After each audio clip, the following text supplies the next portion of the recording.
အားလုံးပဲမင်္ဂလာပါကျမတို့ channel မှာပြန်လည်ကြိုဆိုလိုက်ပါတယ်ဒီနေ့တင်ဆက်ပေးမယ့်ဗီဒီယိုကတော့အခုတလော YouTube မှာကတ်တွန်းဗီဒီယိုလုပ်ပြီး animation ဗီဒီယိုလုပ်ပြီးကြတော့ငွေတွေတော်တော်များများရှာနေကြပါတယ်အဲ့လိုမျိုးဗီဒီယိုလုပ်ဖို့ဘယ် app ကိုတောင်းရတာလဲဘယ်လိုမျိုးတွားပြီး download လုပ်ရတာလဲဆိုတဲ့အကြောင်းနဲ့တင်ဆက်ပေးသွားမှာဖြစ်ပါတယ်တမီအခုတင်ဆက်ပေးမယ့် app အားလုံးကတော့တမီတို့ alert တကူ Play Store မှာ download လုပ်လို့ရပါတယ်ကဲအဲ့လိုဆိုရင်တမီ app နာမည်တွေကို comment box မှာလည်းပေးထားပါမယ် alert တကူတွားရောက်ကြည့်ရှုနိုင်ပါတယ်ပထမ app တစ်ခုကတော့ဒီ app ပဲဖြစ်ပါတယ်ဒီ app ကိုတမီတို့ဘယ်ချက်မှာအသုံးပြုလဲဆိုရင်တမီတို့ background မှာပေါ့နော်လိုချင်တဲ့ background design မရတာလို့ background အနောက်ခံပုံစံဘယ်လိုမျိုးလိုချင်တာတော့အဲ့လိုမျိုးပုံစံတမီတို့မရရင်တမီတို့ဒီ app နဲ့ပေါ့နော်ကိုယ့်အတကို alert ကို edit လုပ်လို့ရပါတယ်ကိုကြိုက်တဲ့ပုံစံကိုကိုယ့်အတကိုထိထွင်လို့ရတယ်ပြီးရင်ဘယ်လိုမျိုးပုံစံနဲ့လိုချင်တာလဲဒီမှာအားလုံးလုပ်လို့ရပါတယ်ဒီ app ကတော့တမီတို့ကတ်တွန်းဗီဒီယိုဖြစ်ဖြစ် animation ဗီဒီယိုဖြစ်ဖြစ်အနောက်မှာ background ကိုယ့်အတကိုထည့်ချင်ရင်ဒီ app ကို alert ကိုတမီတို့အသုံးပြုပြီးကြတော့ဗီဒီယိုကောင်းကောင်းလေးတစ်ပုတ်လုပ်လို့ရပါတယ်နောက်တစ်ခုကတော့ဒီ app လေးပဲဖြစ်ပါတယ်ဒီ app ကိုကြတော့တမီတို့ပေါ့နော်တမီအခုပုံမှန်ပြထားတဲ့အတိုင်းဒီလိုမျိုးကတ်တွန်းဗီဒီယိုလုပ်ချင်နေဆိုရင်တမီတို့ဒီ app ကိုအသုံးပြုပြီးကြတော့လောလောတကူနဲ့လုပ်လို့ရပါတယ်ဒီ app မှာလည်းသူ့မှာပေးထားတဲ့ပေါ့နော် tool လေးအများကြီးရှိပါတယ်လူချင်းများဝင်ရောက်သွားပြီးကြတော့ကြည့်ရှုနိုင်ပါတယ်ဒီမှာလည်းသူ့မှာ tool လေးအများကြီးရှိပါတယ်ဘယ်လိုမျိုးကတ်တွန်းဟာလိုချင်တာတော့သူ့မှာပုံစံဒီလိုမျိုးပုံစံနဲ့ပေါ့နော်အများကြီးရှိပါတယ်ဒါတော့ဒုတိယတစ်ခုဖြစ်ပါတယ်နောက်တစ်ခုကတော့ 3D ကတ်တွန်းလုပ်တဲ့ဟာပဲဖြစ်ပါတယ်ဒီမှာဆိုရင်တမီတို့မှာ 3D animation လို့ချင်တာလား 3D ပေါ့နော်ဒီမှာအစအဦးလို့ချင်တာလားဒီမှာသူကဒီလိုမျိုးမေးပါတယ်ပြီးရင်တမီတို့ဒီမှာရွေးချယ်နိုင်ပါတယ်ပြီးရင်ဒီမှာတမီတို့ create လုပ်ဖို့ဆိုရင်ဒီအောက်မှာတစ်ချက်နှိပ်ပေးရပါတယ်ပြီးရင်တမီတို့မှာဒီလိုမျိုးပုံစံနဲ့လာမှာဖြစ်ပါတယ်ပြီးရင်တမီတို့ဒီမှာသွားပြီးကြတော့ create လုပ်လို့ရပါတယ်တမီတို့မှာ 3D နဲ့ပေါ့နော်အဲ့လိုမျိုးဗီဒီယိုလုပ်ချင်တယ်ဆိုရင်ဒီ app ကိုတမီတို့ဖုန်းနဲ့လွတ်လပ်တကူနဲ့အသုံးပြုလို့ရပါတယ်ဒါကတော့တမီတို့မှာအလုံးအသုံးဝင်မယ်လို့တမီထင်ပါတယ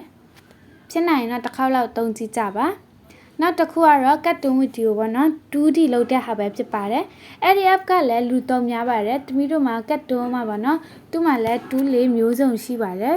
်တမီတို့မှာအသုံးပြုတဲ့အချိန်ဗီဒီယိုတစ်ခုပြီးတစ်ခုလုပ်တဲ့အချိန်မှာနော်တမီတို့မှာဒီလိုမျိုး tool လေးအများကြီးရှိရင်ဗီဒီယိုလုပ်ရတာလည်းအဆင်ပြေတယ်ကြည့်ရတဲ့လူတွေအတွက်လည်းအဆင်ပြေပါတယ်အဲ့ဒါကတော့ဒီ app ကတော့ 2D လောက်တာပဲဖြစ်ပါတယ်နောက်တစ်ခုကတော့ animation ဖြစ်ပါတယ် animation ဗီဒီယိုလောက်တာဟာပါanimation ဗီဒီယိုမှာတမီတို့ဘယ်လိုမျိုး animation လဲဆိုရင်တမီတို့ကတရိတ်ဆန်လေးပေါ့နော်အဲ့လိုမျိုးဘယ် animal ကိုလိုချင်တော့အဲ့ဒီ animal အကြောင်းနဲ့ပဲရှိမှာဖြစ်ပါတယ်အဲ့ဒီ app ကတော့ဒီ app လေးပဲဖြစ်ပါတယ်အဲ့ဒီ app ပဲဖြစ်ပါတယ်အဲ့ဒီ app ကိုတမီတို့ကကြတော့ပေါ့နော်နွားလို့ချင်လားခွေးလို့ချင်လားကြောင်လို့ချင်လားအဲ့လိုမျိုးတရိတ်ဆန်နဲ့ဗီဒီယိုလုပ်မယ်ဆိုရင်တမီတို့ဒီ app ကိုလုပ်ပြီးကြတော့ဒီ app ကိုအသုံးပြုပြီးကြတော့တမီတို့အဲ့လိုမျိုးဗီဒီယိုကို alert တကူလုပ်နိုင်ပါတယ်ပြီးနောက်တစ်ခုကြတော့ဒီ app လေးပဲဖြစ်ပါတယ်ဒီ app မှာဆိုလဲတမီတို့ဒီမှာပေါ့နော်ကိုယ့်အတကို design လုပ်ပြီးကြတော့ပေါ့နော်ဒီမှာ play ဆိုတာလေးရှိတယ်တမီတို့ alert တကူ play လုပ်ပြီးကြတော့တမီတို့ဗီဒီယိုကိုပေါ့နော် alert တကူလုပ်နိုင်ပါတယ်ဒီ app လဲတမီတို့ပေါ့နော်တုံးကြည့်မှတမီတို့ကတုံးတက်မှာဖြစ်ပါတယ်အဲ့ဒါကြောင့်လဲတစ်ခါလောက်ဝင်ကြည့်ပြီးကြတော့တုံးကြည့်ပါတုံးလို့လည်းအရန်ကောင်းပါတယ်ဒါတော့ဗီဒီယိုလုပ်တဲ့အချိန်ပေါ့နော်ကတ်တွန်းဗီဒီယိုဖြစ်ဖြစ် animation ဗီဒီယိုလုပ်တဲ့အချိန်ပဲဖြစ်ဖြစ်အလုံးပဲအသုံးဝင်ပါတယ်နောက်တစ်ခု app ကတော့ဒီ app လေးပဲဖြစ်ပါတယ်အဲ့ဒီ app ကိုမှလည်းတမီတို့အရန်ကိုအသုံးဝင်ပါတယ်ဘာလို့လဲဆိုရင်ဒီမှာဆိုလဲသူ့မှာ tool လေးလည်းအများကြီးရှိပါတယ်တမီတို့ဘယ်လိုမျိုးပုံစံနဲ့လို့ချင်တော့အဲ့လိုမျိုး tool လေးကိုသူကအများကြီးပေးထားပါတယ်တကယ်တော့တမီတို့ဘာနော်မျက်နှာမှာစိတ်ညစ်နေလားပျော်နေတာအဲ့လိုမျိုးပုံလေးကိုလည်းတမီတို့ဒီ app ကိုအသုံးပြုပြီးကြတော့အလွယ်တကူလုပ်လို့ရပါတယ်ဒီ app ကိုတော့တမီတို့ဘာနော်ကတ်တွန်းဗီဒီယိုလုပ်တဲ့အချိန်အလုံးမဲ့အသုံးဝင်ပါတယ်လူတော်တော်များများလည်းဒီ app ကိုပေါ့နော်အသုံးပြုကြပါတယ်အဲ့ဒီအတွက်တစ်ချက်လောက်လူချင်းများတစ်ချက်ဝင်ပြီးကြတော့ install လုပ်ပြီးကြတော့သုံးကြည့်ကြပါ